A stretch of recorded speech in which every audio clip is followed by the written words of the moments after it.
यदि आप इस चैनल पर पहली बार विजिट कर रहे हैं तो इसी तरीके की वीडियो पाने के लिए आप इस चैनल को सब्सक्राइब कर लें और बेल आइकन प्रेस कर दें ताकि नई वीडियो की नोटिफिकेशन आप तक पहुंच सके। धन्यवाद।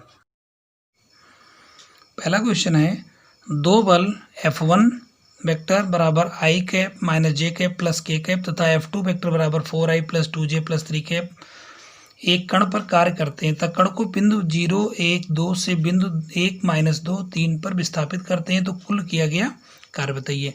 ये जो क्वेश्चन है बुकलेट सी से है, बुकलेट क्रमांक जो सी है उसका क्वेश्चन दिया, क्वेश्चन नंबर 1। अगर आपके पास कोई दूसरा बुकलेट है तो उसमें क्वेश्चन आपके आगे पीछे किसी भी नंबर पर मिल सकता है।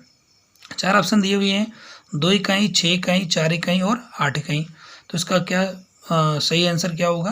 तो देखिए आप दो बल लग रहे हैं F1 और F2, तो इसका जो परिणामी होगा F वेक्टर बराबर F1 vector plus F2 vector. दोनों सदिशों को हम जोड़ लेते हैं तो i माइनस जे प्लस के plus 4i plus 2j plus 3k। इनको जोड़ेंगे तो i 4i आपका 5i माइनस जे प्लस 2j यानी कि j हो जाएगा, k और 3k यानी 4k हो जाएगा। तो 5i plus j plus 4k आपका परिणामी बल हो गया F वेक्टर। डी वेक्टर की बात करें तो 0, 1, 2 से लेकर के यहाँ 1, -2, 3 तक जाते हैं तो 1, -2, 3 -0, 1, 2 कर लेंगे, यानी इनको अगर घटाते हैं तो 1 में से 0 जाता है 1, -2 में से 1 घटाते हैं तो -3 हो जाता है और 3 में से 2 घटाएंगे तो 1 बचेगा। तो 1, -3, 1 यानी ये 3 डायमेंशन है, 3 विमी है। तो इसमें अगर हम इसको सदिश में लिखेंगे तो i माइनस 3j प्लस की कैप हो जाएगा। W यानी कार्य जो पूछ रहे थे, कार्य बराबर W बराबर यहाँ पर F vector dot D vector. तो F वेक्टर की वैल्यू क्या है? 5i plus j plus 4k dot i minus 3j plus k cap. इसका अगर हम अदिश गुणा करेंगे, आप जानते हैं अदिश गुणा में i डॉट i आपका 1 होता है और बाकी i डॉट j या i डॉट k जो भी होता है ये सब 0 होते हैं। तो i dot i, j dot j और k डॉट k आपका 1 होता है, बाकी सब 0 होते हैं। तो यहाँ पे सीधा हम गुणा कर लेते हैं, 5 1 अन्नम 5 i का यानी 1 यहाँ दिया है, यहाँ -3 तो -3 को 1 से करेंगे -3, 4 1 अन्नम 4 तो 5 4 9 9 में से 3 निकल गया 6। ये आपका बी ऑप्शन जो दिया हुआ है 6 का ही ये आपका सही होगा। चलिए हम देखते हैं अगला क्वेश्चन। यहाँ पे क्वेश्चन नंबर 2 है। क्वेश्चन नंबर 2 इस तरीके से दिया हुआ है कि बिंदु i माइनस 2j प्लस पर लगे बल 3i plus 4j minus 5k का बिंदु i minus j plus k cap के परता आगुण बताइए। 4 ऑप्शन इसमें दिए हुए हैं। ये वेक्टर आपका बल दिया हुआ है r वेक्टर। यहाँ पे ध्यान देना किसके परता लग रहा है, तो ये जो परता लग रहा है उसको हम पहले लिखते हैं i minus j plus k cap. इसको लिखेंगे माइनस जो आपका i माइनस 2j दिया है इसको हम घटाएंगे, घटाने पर हमें मिल जाता है j प्लस k कैप। और आप जानते हैं कि बलागुण टाउ बराबर होता है टाउ वेक्टर बराबर r vector cross f vector. तो हम इसको हम साड़ी के द्वारा निकालते हैं i j k और r वेक्टर की वैल्यू क्या है यहाँ पे देखिए, i है ही नहीं तो यानी 0 है, j 1 है और k 1 है तो 0 1 1 लिख दिया। और f वेक्टर यानी कि 3 4 -5, 3 4 -5। अब इसका हम प्रसार कर लेते हैं तो यहाँ पे i करेंगे तो ये लाइन आपकी मिस होगी, -5 को 1 से करेंगे -5, 4 1 अन्नम 4 -5 -4 माइनस j ये लाइन लेंगे, ये आपकी कैंसिल हो जाएगी। इसका इसका गुणा करेंगे 0 का 3 1 अन्नम 3 हो जाएगा प्लस k कैप करेंगे तो ये लाइन और ये लाइन मिस हो जाएगी, 4 0 0 3 1 अन्नम 3 हो जाएगा। इस तरीके से हल करेंगे तो -9i plus 3j minus 3k minus को कॉमन करेंगे क्योंकि इसमें इस तरीके का कोई विकल्प नहीं मिल रहा है तो माइनस कॉमन लेने पर 9i minus 3j plus 3k यानी डी वाला ऑप्शन मिलेगा। इवन माइनस चिन्ह केवल क्या बता रहा है कि दिशा बता रहा है कि बलागुण की दिशा क्या होगी, तो इसमें आप माइनस को कॉमन लेने पर ये कर सकते हैं। अगला हम देखते हैं क्वेश्चन नंबर हमारा 3 है। तो क्वेश्चन नंबर 3 दिया हुआ कुछ इस तरीके से है कि समाकलन साइन ऑफ इंटीग्रेशन -1 से 1 log 2 - x/2 + s dx का मान बताइए। ऐसे नहीं, इसका मान हमें बताना है समाकलन का। एंड जो ऑप्शन दिए हैं 2 1 1/2 और 0 दिया है। तो आप देखिए फलन जो हमारा है f(x) बराबर log 2 - x/2 + x तो f माइनस एक्स जब इस तरीके का होता है कि लिमिट -a से a तक हो तो उसमें हम क्या करते हैं, फलन को देखते हैं कि ये फलन हमारा कैसा है। तो f माइनस एक्स लिखेंगे तो f माइनस एक्स हमारा यानी x की जगह माइनस रखते हैं तो यहाँ पे जहाँ जहाँ x दिया है वहाँ पे हम माइनस एक्स रखेंगे तो log 2 + x/2 - x हो जाएगा। अब इसको हम log m/n जो दिया हुआ है इसको हम अगर उलट देंगे तो माइनस आपका आगे आ जाएगा और माइनस fx हो जाएगा, यानी ये जो मिल रहा है फिर आपका फलन वही मिल रहा है माइनस f माइनस एक्स। अगर माइनस fx होता है तो ये आप जानते हैं प्रगुण है ये निश्चित समाकलन में कि साइन ऑफ इंटीग्रेशन -a से a तक f(x) dx बराबर 0, f माइनस एक्स बराबर अगर माइनस एक्स है तो ये 0 होता है। तो इसमें चूंकि ये दिया हुआ है -f(x) इसलिए इसका आंसर जो है वो 0 हो जाएगा। इस तरीके से हमारा डी ऑप्शन सही होगा। क्वेश्चन नंबर 4 है यदि -2 1 0 से एक समतल पर डाले गए लंब का पाद 1 -2 1 हो तो समतल का समीकरण बताइए। यहाँ पे हम देखते हैं कि समतल मैंने बना रखा है, ये समतल है और एक बिंदु आपका 2, -2, 1, 0 दिया हुआ है, और एक समतल पर जो है आपका लंब का, यानी इस पर लंब डाला जाता है तो इसका जो निर्देशांक होता है 1, -2, 1 है। अब हम मान लेते हैं इसी पर समतल पर एक बिंदु और मान लेते हैं C है, और यहाँ पर परपेंडिकुलर यानी 90 से कोण बना रहा है, x y z है। तो AB का दिक् अनुपात आप जानते हैं कि दिक् अनुपात क्या होता है, x2 - x1, y2 - y1 और z2 - z1 होता है। तो यहाँ पे x1 y1 z1, x2 y2 z2, तो यहाँ फार्मूला लगा लेंगे x2 - x1, y2 - y1 और z2 - z1, तो आपका 3 - 3 एक दिक् अनुपात हो गया।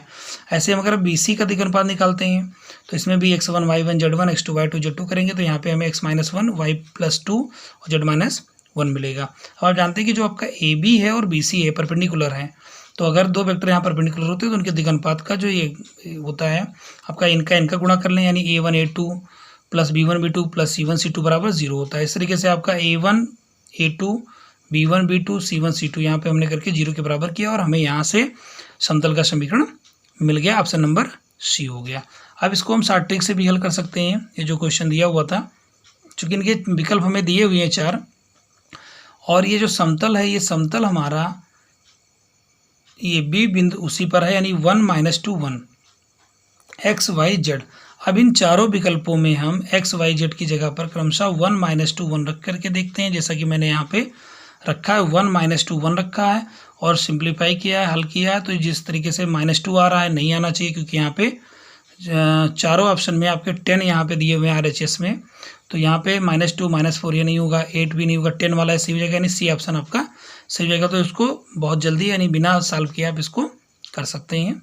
चलिए अगला क्वेश्चन देखते हैं। अगला क्वेश्चन हमारा है, दिया हुआ है यहाँ कि यदि A कैप B कैप और C कैप इकाई सदिश है तथा A cap plus B vector का, यानी B कैप का जो मॉड का स्क्वायर है, B cap plus C cap का मॉड का स्क्वायर, और C cap plus A cap का मॉड का स्क्वायर बराबर 8 है, तो 2A cap plus B cap plus C cap का मॉड बराबर होगा 2, 4, 6 या उपयुक्त में से कोई नहीं। तो यहाँ पे देखिए आप A कैप का मॉड, B कैप का मॉड, C कैप का मॉड 1 होगा, क्योंकि ये इकाई सदिश है। A cap plus B cap का मॉड का स्क्वायर 8 दिया हुआ है, तो यहाँ पे देखते हैं A प्लस B का होल स्क्वायर करते हैं यहाँ पे। तो A कैप का मॉड का स्क्वायर B कैप मॉड का square plus 2 A cap dot B cap बराबर 8 हो गया। A कैप का मॉड 1 है तो 1 का स्क्वायर, B कैप का मॉड 1 है, 1 का स्क्वायर, तो 1 और 1 2 हो गया, और 8 में से 2 घटाया तो 6 हो गया। 2 A cap dot B cap बराबर, अगर 6 दिया हुआ तो A cap dot B cap बराबर 3 हो जाएगा। और इसी तरीके से हम आगे B cap plus C cap का मॉड का स्क्वायर 8 दिया है, तो इसमें भी B cap dot C cap आपका 3 होगा, और इसी तरीके से इसमें C cap dot A cap बराबर 3 होगा। अब चूंकि मान इन्होंने जो पूछा था वो मान पूछा था 2A cap plus B cap plus C cap का, तो यहाँ पे हम क्या करते हैं 2A cap plus B cap plus C cap का मॉड का स्क्वायर कर लेते हैं। तो A plus B plus C का होल स्क्वायर लग जाएगा, तो A square plus B square plus C square plus 2AB plus 2BC plus 2C है, ये फार्मूला यहाँ पे लगा लेंगे। अब यहाँ पे जो स्क्वायर होता है, जो कि आप जानते हैं A वेक्टर का जो स्क्वायर होता है वो मॉड A वेक्टर का स्क्वायर ही माना जाता है। तो आपका 2 दूनी 4 यहाँ पे आ गया। इस तरीके से यहाँ सॉल्व करेंगे तो A कैप का जो मॉड होगा वहाँ 1 रख लेंगे, B कैप का मॉड होगा 1 रख लेंगे, C कैप का जो मॉड होगा 1 रख लेंगे, और बाकी ये देखिए यहाँ पे 2 दूनी 4 A cap dot B cap 3 रख लेंगे, क्योंकि यहाँ पे 3 दिया हुआ है, मिला है हमें। B cap dot C cap जगह 3 रख लेंगे, और C cap dot A cap की जगह 3 रखेंगे, तो 2 दूनी 4 3 12, 4 3 12, 3 दूनी 6 4 3 12, इसको आप हल कर लेंगे। 4 एक 4, 1 5 1 6 और 4 3 12, 3 दूनी 6 4 3 12, तो इसको हल करेंगे 36 हो जाएगा। अब होल स्क्वायर बराबर 36 है, तो यहाँ पे आप देखेंगे कि 2A cap plus B cap plus C cap का जो मॉड होगा वो 6 हो जाएगा। इस तरीके से विकल्प नंबर 6 आपका सही हो जाएगा। क्वेश्चन नंबर 6 है, यदि f डैश x बराबर gx और g डैश x बराबर fx स्क्वायर, तो f double dash x square का मान बताइए। 4 विकल्प दिए हुए हैं। बड़ा आसान प्रश्न है। f डैश x बराबर gx दिया है, अगर हम f डबल डैश यानी एक बार और अवकलन करते हैं f डबल डैश x बराबर, तो g डैश x हो जाएगा, और g डैश x का मतलब है fx स्क्वायर। अब अगर x की जगह पर x स्क्वायर रखेंगे तो यहाँ भी x की जगह पर x स्क्वायर रखना पड़ेगा, तो x स्क्वायर है तो x स्क्वायर का स्क्वायर हो जाएगा, ना x की पावर 4 होगा। तो इस तरीके से विकल्प नंबर जो बी है आपका वो सही हो जाएगा। अगला क्वेश्चन देखते हैं। क्वेश्चन नंबर 7 है हमारा कि ए तथा बी मिलकर किसी काम को x दिन में पूरा करते हैं, यदि ए अकेला इस काम को x+2 दिन में और बी अकेला इस कार्य को x+8 दिन में पूरा करे तो x का मान बताइए। 3, 4, 5 और 2 क्या हो सकता है विकल्प इसका सही। तो ये द्वारा एक दिन में हल किया यानी किया गया कार्य जो होगा, यानी ए द्वारा एक दिन में कितना कार्य करेगा। तो आप जानते हैं कि अगर ए जो है वो पूरा काम x+2 दिन में करता है तो एक दिन में कितना काम करेगा, 1/x+2 भाग करेगा। अगर हम ये कहें कि कोई राम है वो किसी काम को 10 दिन में करते हैं तो एक दिन में 1/10 भाग काम करेंगे।